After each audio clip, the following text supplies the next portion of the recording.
Now we have a process where we can do very rapid redesign, build, test. We can do an iterative process for drug development that is far beyond what we've had before. Now we can actually direct the site of activity, direct the solubility or aggregation potential that our molecules have, and test the molecule early in the stage. And now if you link that with what is the regulatory path, what is the design of the drug and the mechanism of action that would be most efficient, now you have the ability to design that molecule to be much more effective and much more appropriate to fill that gap that you've identified you want to address. Welcome back to the Smart Biotech Scientist. We are in the middle of a conversation with Milan Tomic. In part 1, he walked us through the career arc that took him from nucleic acid chemistry to leading GMP manufacturing and biodefense programs at scale. Now, in part 2, we get into the substance. Why scientifically compelling programs keep failing in the space between discovery and IND-enabling studies, what cell-free protein synthesis actually solves in early development, and where limited resources should be focused first to protect a candidate's future. Let's continue. Are you juggling the complexities of CMC development while trying to enjoy the beauty of biotech? Have you ever wondered if there's a way to simplify bioprocessing? Welcome to the Smart Biotech Scientist podcast, where we're diving headfirst into the very challenges you face. We're breaking it down, demystifying the jargon, and giving you the keys to unlock your full potential. I'm your host, David Brohlman, and I get it. With 15 plus years in the biotech industry, I face the same challenges you do. There's a way to simplify and streamline so you can remove complexity, you can skip trials and errors, deliver without delay your groundbreaking therapy to clinics and market, and still enjoy every single step. Do you want to learn how industry experts and I did it? Grab a cup of coffee and your favorite notebook and pen. Now is the time to take your bioprocessing game to the next level. Let's smarten up biotech.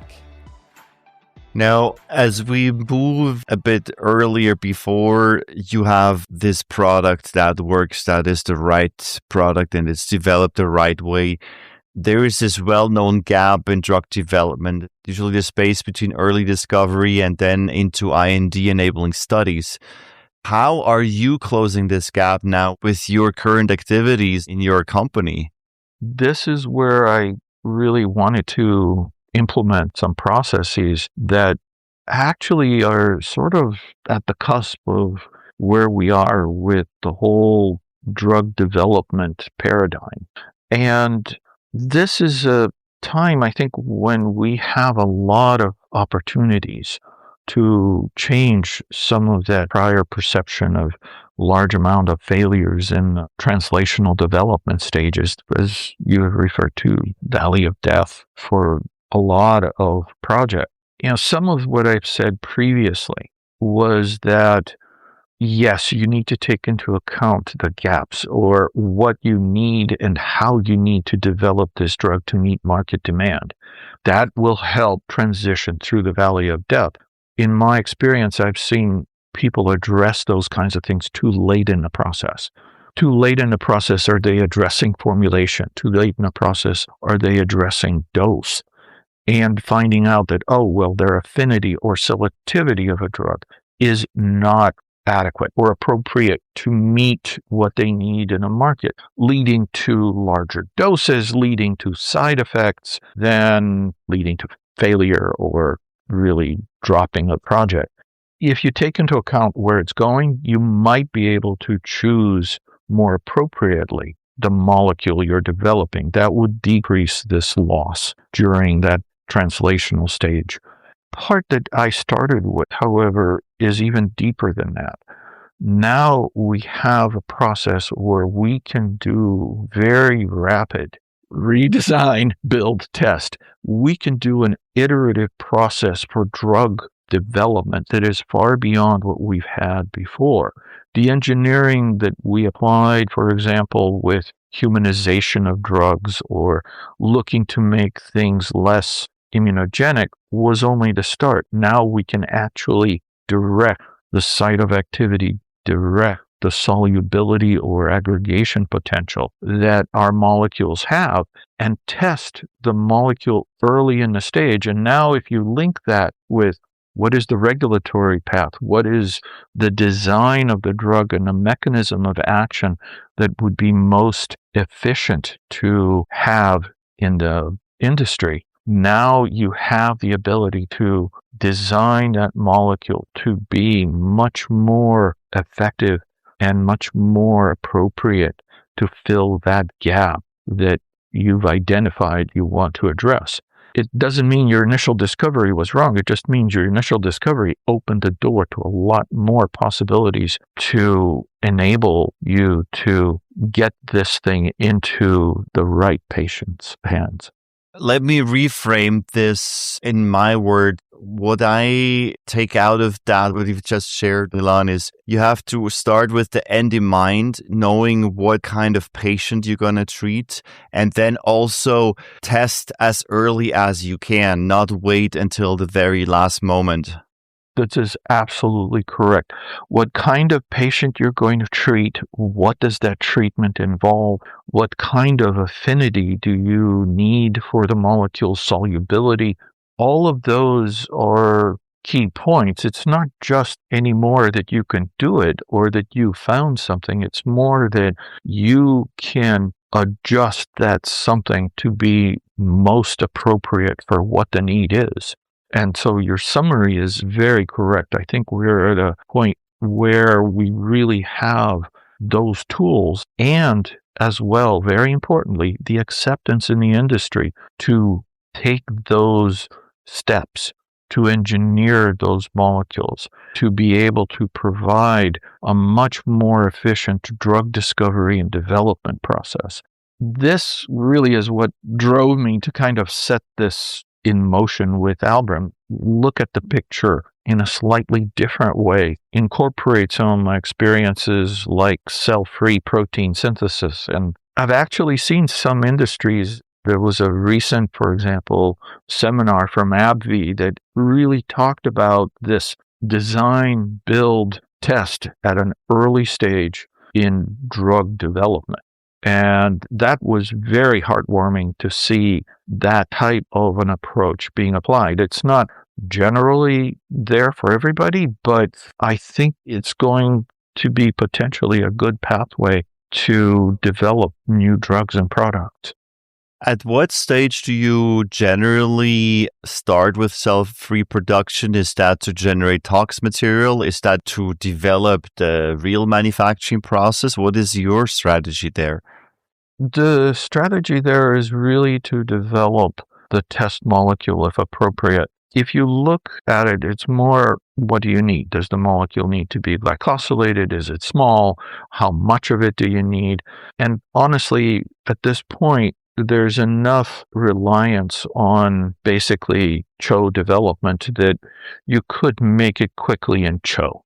There isn't much of a gap there in terms of what you choose to make. And each process, whether CHO or cell-free, requires its own setup and its own nuances and its own adjustments, if you want to put it that way, for every molecule. So there's not much benefit in that stage for cell-free versus, say, CHO.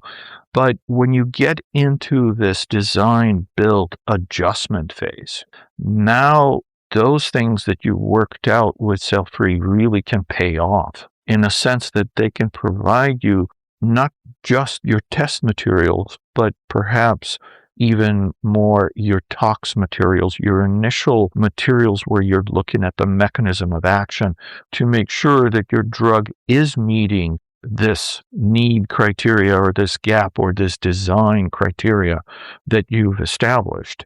And it's very useful in this design, build, test approach where you can make enough to test either in a cell system or even in vivo or tox application where you really have a good idea at an early stage that you can indeed tailor your drug appropriately or engineer your drug appropriately. I think that is going to be key, that kind of iterative approach is going to be key as we go forward and develop new entities to fill the gaps in need. I would like to make this actionable, in particular for someone listening who is at a small startup. As you well know, in a startup, you have limited resources. And the question is, what should I focus on right now and what can wait? What is your recommendation, Milan? What investment or what analysis pays the highest dividend and what should they absolutely focus on? That is a very difficult thing to answer. There was an old quality assurance adage that I commonly use for everything. It depends.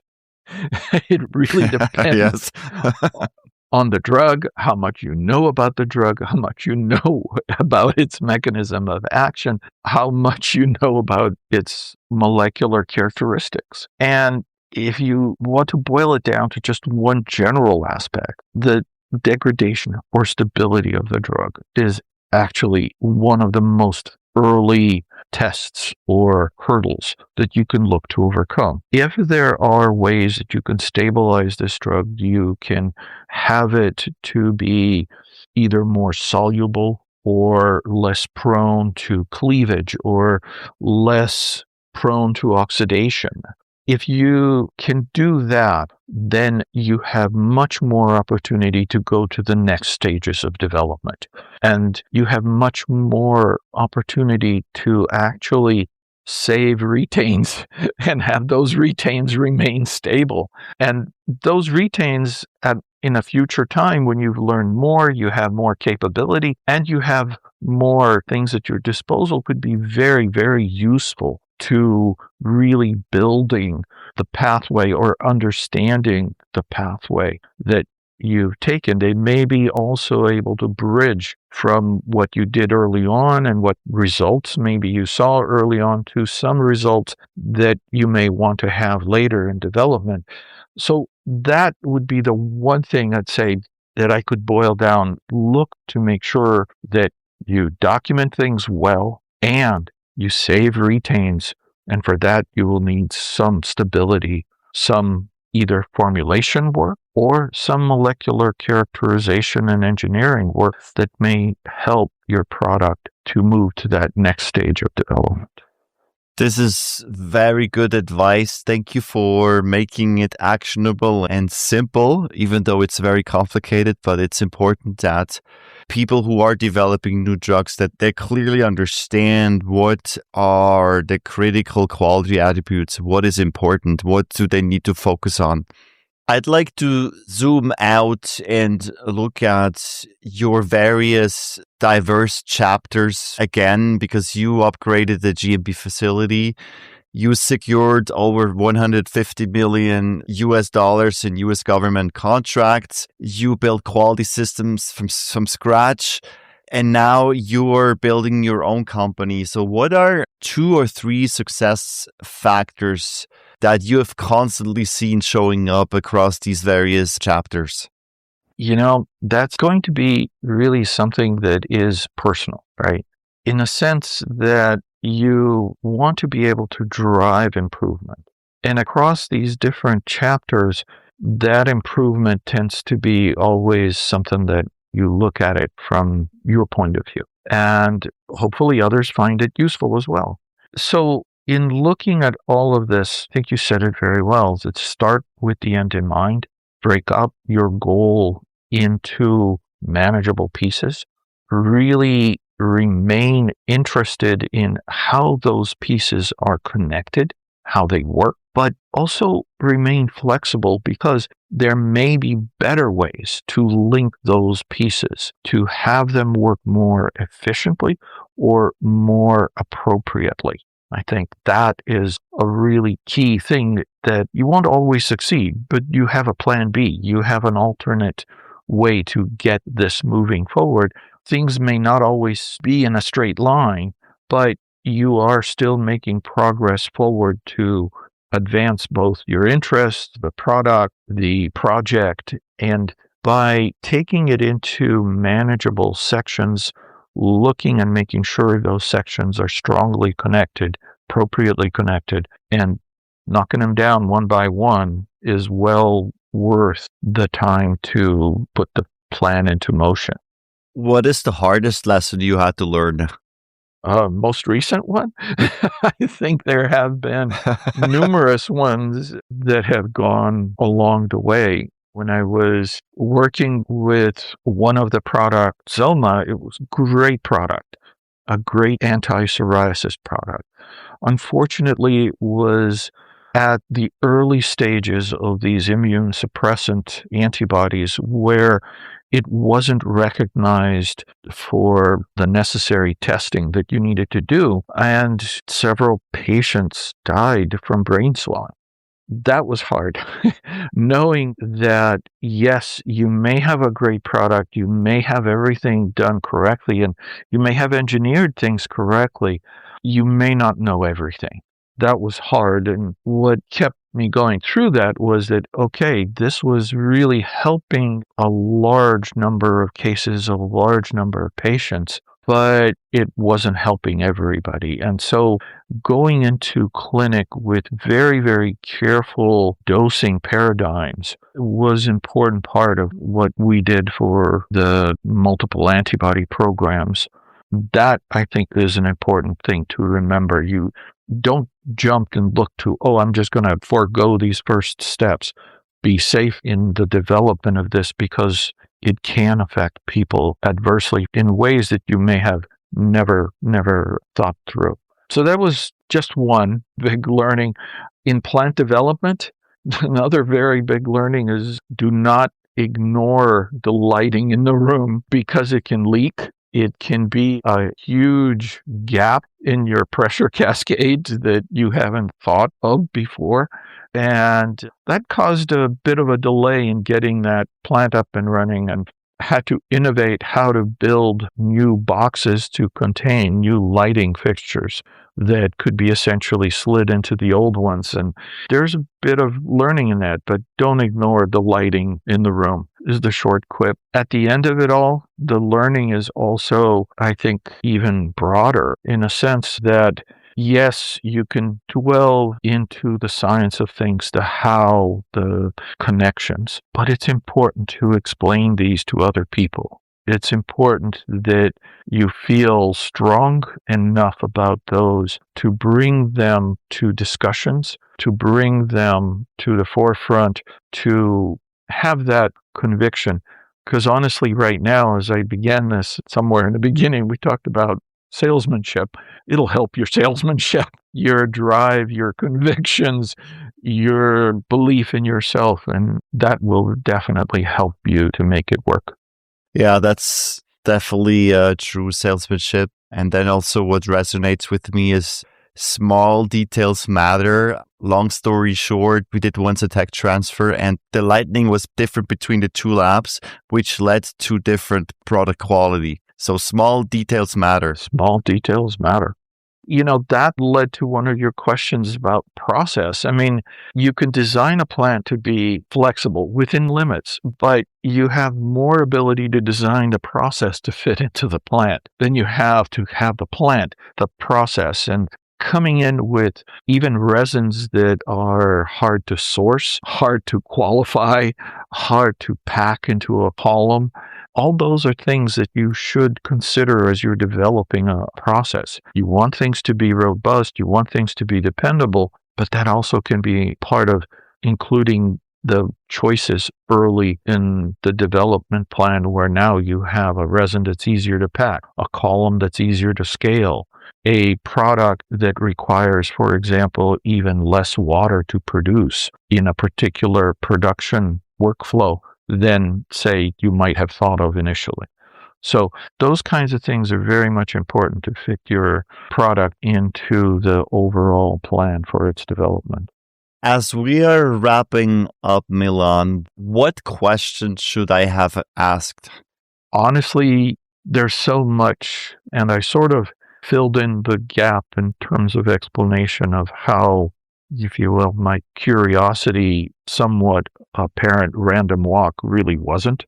It's more how the different scientists or different entrepreneurs or developers view their path that is of interest to me. To me, that is something that can result in failures because we don't consider things that may be important, like the target product profile, for example, which I think is key in terms of being able to drive your product, like including regulatory or medical affairs early in the design of your drug process and, frankly, your drug. All of those things are, I think, very important to me. And the one point is I look at things holistically. It's not just one thing, it's how they're linked and how they work together. Those things, I think, are hugely important in both your thinking and your product's development. Think holistically. Look at the big picture. And then you actually will have guide with the TPP and the path forward, and that would help tremendously to reduce this significant amount of failures that we have for drugs. And it's not that the drugs themselves are inherently wrong. It just it may not be fully appropriate for either how they're being developed or even what they are. They may need to be adjusted in some manner, and as early as we can to incorporate those factors would be very helpful in the drug success. Well, this has been great, Milan. With all that we've discussed today, what is the number one takeaway you want our listener to walk away with? That's really tough. There's lots of advice and things, but I think the number one thing that I would say is remain curious and have fun. Well, whatever you do should be enjoyable, and your curiosity could drive the learning. That's a great way to conclude. Stay curious and have fun. Milan, where can people get a hold of you? Oh, thank you. That one's a lot easier. The other questions have been a lot more helpful. Albram.com is up and running, so that's one way. Milan@albram.com is a simple way to connect with me. That or LinkedIn will work very well. Excellent. Smart Biotech Scientist, you'll have the link in the show notes. And Milan, thank you so much for sharing your passion, for your career, and very importantly, your learnings. It's been a huge pleasure to have you on the show today. Thank you, David. It has been really a pleasure to be here. It's been very nice, very much appreciated. Thank you. The Valley of Death isn't a mystery. It's a collection of strategic decisions made too late, under-resourced, and without enough structural thinking. Milan Tomic has spent 3 decades on both sides of that gap. The principles he shared today, rigorous characterization, quality as architecture, scientific honesty about failure, are as relevant at a 5-person startup as they are at a global manufacturer. If today's conversation was useful, please tell us by leaving a review on Apple Podcasts or your favorite platform. It will help others find the show, and thank you so much for leaving a review, and thank you for tuning in today, and I'll see you next time. All right, smart scientists. That's all for today on the Smart Biotech Scientist podcast. Thank you for tuning in and joining us on your journey to bioprocess mastery. If you enjoyed this episode, please leave a review on Apple Podcasts or your favorite podcast platform. By doing so, we can empower more scientists like you. For additional bioprocessing tips, visit us at smartbiotechscientist.com. Stay tuned for more inspiring biotech insights in our next episode. Until then, let's continue to smarten up biotech.